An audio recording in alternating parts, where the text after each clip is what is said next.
Hello प्यारे बच्चों, तो आज हम वर्कबुक करने वाले हैं जो है आपकी एपीसी बुक्स का और थर्ड क्लास का है ये मैथ्स मेला। तो इसका हम चैप्टर करेंगे आज फेयर शेयर।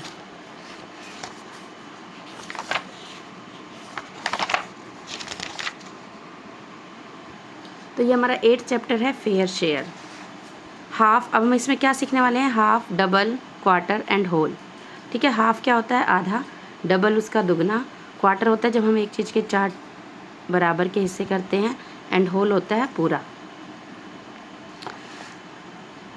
अब यहाँ पे देखो first question, in each of the given collection shade half of the number of objects. That means जितने टोटल हैं उनके हाफ को आपको क्या करना है? कलर करना है।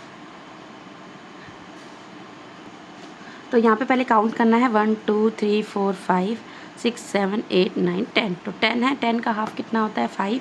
तो आपको 5 एप्पल्स को क्या करना है? कलर करना है। सेम इसी तरह से आपको पहले काउंट करना है जितने भी हाफ है। आप जैसे यहाँ पे तो आप देख के भी अंदाज़ा लगा सकते हो, इक्वल इक्वल दोनों लाइनों में है। तो ये वाली लाइन एक का आपको कलर करनी है, इनकी हाफ ये हो जाएगा।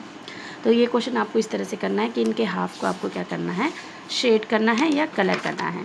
नेक्स्ट क्वेश्चन देखिए, हाफ या फिर डबल से आपको फिल करना है। जैसे 3 candles are dash of the 6 candles. तो 6 का क्या है? 3 डबल है कि हाफ है? तो 3 क्या है? हाफ। तो यहाँ पे हम क्या आएगा? हाफ। ठीक है, इसी तरह से 6 कैंडल्स आर, और 6 कैंडल्स 3 की क्या हो जाएंगी? डबल। तो इसी तरह से आपको फिल करना है। 5 balls are dash of balls. तो 10 की 5 क्या होगी? हाफ। इसी तरह से 10 बॉल्स जो है वो 5 की क्या है? डबल। 16 क्या है? 8 का डबल, और 8 क्या है? 16 का हाफ। 14 7 का डबल, और 7 क्या है? हाफ। ठीक है, इस तरह से आपको ध्यान रखना है। नेक्स्ट देखिए, colour the shade below to show the fraction as instructed. Instruct जैसे किया हुआ, जैसे ये 1 क्वार्टर, मैंने क्या बताया था आपको? क्वार्टर क्या होता है? जब हम 4 इक्वल पार्ट्स कर देते हैं किसी भी चीज़ के, तो 1 पार्ट 1 क्वार्टर होगा। तो 1 क्वार्टर को आपको सिर्फ क्या करना है? शेड करना है। तो सिर्फ एक 4 में से एक को हम क्या कर देंगे? कलर या फिर शेड कर देंगे। इसी तरह से 2 क्वार्टर है, तो क्वार्टर है 4, और इनमें से 2 को आपको क्या करना है? कलर या फिर शेड करना है। 3 क्वार्टर क्या हो जाएगा? क्वार्टर यानी 4 हिस्से हैं, और 3 इनमें से 3 को आपको कलर करना है। ये 2 हो गए, ये 3 हो गया, एक छोड़ देना है। ठीक है, 2 क्वार्टर तो 4 है, इसमें 2 को आपको क्या करना है? कलर करना है। 2 क्वार्टर जो होता है वो इक्वल होता है हाफ के। अब देखो यहाँ पे 1 2 3 4, 4 है, क्वार्टर है, तो 3 को करना है, तो 3 को आपको इसमें से कलर कर देना है, एक को छोड़ देना है, ये आपका 3 क्वार्टर हो जाएगा। नेक्स्ट क्वेश्चन देखिए, shown below are some shapes. ठीक है, कुछ शेप्स आपको दी हुई हैं। A part of each is shaded, एक पार्ट को शेड किया गया है। Write the fraction of the shaded part. आपको क्या करना है? शेडेड पार्ट के फ्रैक्शन लिखना है। तो हमेशा हमारा, आपको याद होगा फ्रैक्शन हम कैसे लिखते हैं? फ्रैक्शन हम n/d, ये आपका होता है n, जो होता है वो होता है न्यूमरेटर, ये होता है फ्रैक्शन बार, और ये होता है डिनोमिनेटर। ठीक है, नीचे जो होता है डिनोमिनेटर, इसको हम बोलते हैं फ्रैक्शन बार, और ये होता है हमारा न्यूमरेटर। तो जितने टोटल पार्ट होते हैं वो होता है हमारा डिनोमिनेटर। तो आपका जो टोटल पार्ट है वो क्या है? 4, और कितना शेड है? 1, तो 1/4 हो जाएगा ये आपका। ठीक है, इसी तरह से 1 2 3 4 5 6, टोटल कितना है? 6, तो डिनोमिनेटर 6 होगा। शेडेड कितना है? 5, तो 5 ऊपर आ जाएगा, ये होगा न्यूमरेटर। यहाँ पे भी हमारे टोटल पार्ट 4 है। ठीक है, और शेडेड कितने हैं? 3। यहाँ पे देखो टोटल कितने पार्ट है? 1 2 3 4 5 6 7 8, और शेड कितने हुए हैं? 1 2 3 4 5, 5/8। ठीक है, इस तरह से हम करते हैं। डेट मीन्स नीचे टोटल, और जितने भी शेडेड पार्ट है वो आपको ऊपर लिखना है। Shown below are some collection of different objects, some objects of each are shaded. Write the fraction for shaded part. ये भी सेम उसी तरह से, उसमें बस एक ही के पार्ट किए गए थे, ये हमारे अलग अलग है, लेकिन वही है, डिनोमिनेटर में हम टोटल लिखेंगे और ऊपर जितने कलर्ड हैं वो ऊपर लिखेंगे। ठीक है, न्यूमरेटर 1 2 3 4 5, तो डिनोमिनेटर हमारा 5 हो जाएगा। कितने कलर्ड पार्ट हैं? 3, तो हमारा न्यूमरेटर जो है वो क्या हो जाएगा? 3 हो जाएगा। इसी तरह से हम ये सारे करेंगे, जैसे टोटल 1 2 3 4 5 6 नीचे आ जाएगा, 1 ऊपर आ जाएगा। 1 2 3 4 5 6 7 हमारा डिनोमिनेटर हो जाएगा, और 7 में से 6 हमारा न्यूमरेटर हो जाएगा। सेम ये ऐसे ही करना है, आपको ट्राई कीजिए।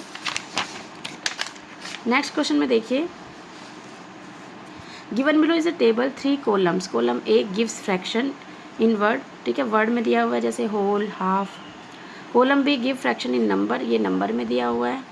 And the column C shows fraction in the shaded part. ठीक है। Match the following in such a manner that all fraction in equal are represent the same fraction.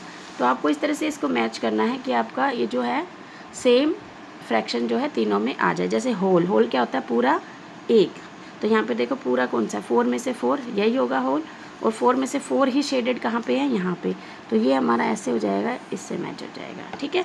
Half, half क्या होता है, 1/2, यानी कि 2 पार्ट है तो उसमें से 1, तो ये हमारा ये है, और इसमें हमारा क्या हो जाएगा, ये वाला देखो यहाँ पे 4 है ना, 4 में से 2 हमारे शेडेड हैं, तो हाफ यानी हमारा शेडेड है। क्वार्टर क्या होता है, मैंने बताया था, क्वार्टर होता है जब हम 4 इक्वल हिस्से कर देते हैं। तो 1 क्वार्टर में लिखने की जरूरत नहीं होती, इसमें हम क्वार्टर ही लिख सकते हैं, तो 1 की जरूरत नहीं है। तो ये हमारा क्वार्टर की बात कर रहा है, यानी कि 4 में से 1, और शेडेड में क्या आएगा, 4 हिस्से हैं, एक शेडेड है, तो यही है 1 क्वार्टर। 3 क्वार्टर यानी कि क्वार्टर में से 3, 4 हिस्से में से हम यहाँ पे 3 हिस्सों की बात कर रहे हैं, तो 3/4, 4 में से 3, और 4 में से 3 कहाँ शेडेड है, यहाँ पे, तो ये हमारा ऐसे हो जाएगा। तो इस तरह से हमें ध्यान से देना। होल मतलब होता है पूरा एक, पूरा यानी कि जितने भी पार्ट हैं उनमें से सारे, पूरे के पूरे होल। हाफ क्या होता है, हमारा आधा, 2 हिस्से जब हम करते हैं।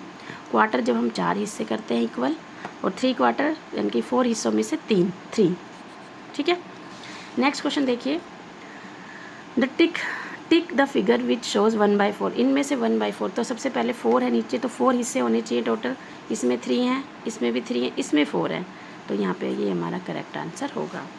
इसी तरह से आपको 1/2 देखो, पहले तो देखो 2 हिस्से होने चाहिए टोटल, डिनोमिनेटर हमें क्या दिखाता है कि उसके हमने कितने हिस्से किए हैं इक्वल, ठीक है, टोटल, तो यहाँ पे देखो 2 इसके हैं और 1 शेडेड है, तो ये हमारा आंसर है।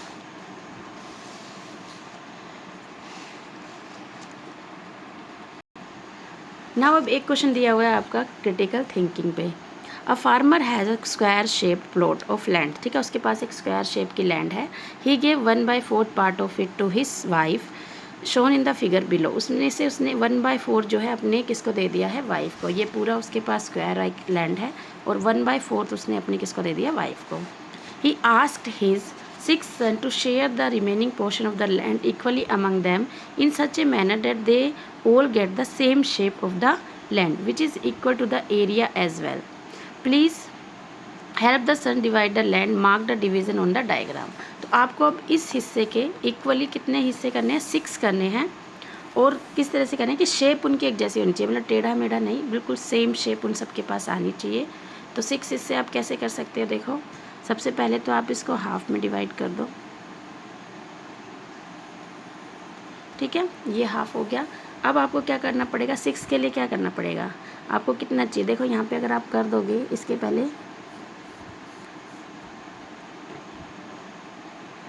है ना 4 हिस्से हमने कर लिए, अब 3 हिस्से हमारे पास आ गए इक्वल, हमें 6 करने, तो अब इनको इक्वल कर दो, तो आपको कितने हिस्से आ जाएंगे, 6।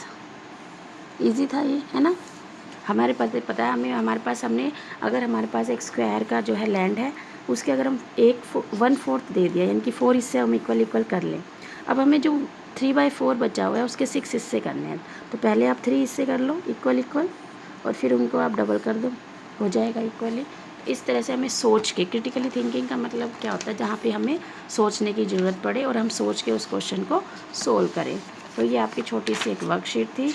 नेक्स्ट वीडियो में हम दूसरी वर्कबुक का यही चैप्टर सोल्व करेंगे। वेट कीजिएगा, इसकी अच्छे से प्रैक्टिस कीजिएगा। Good luck.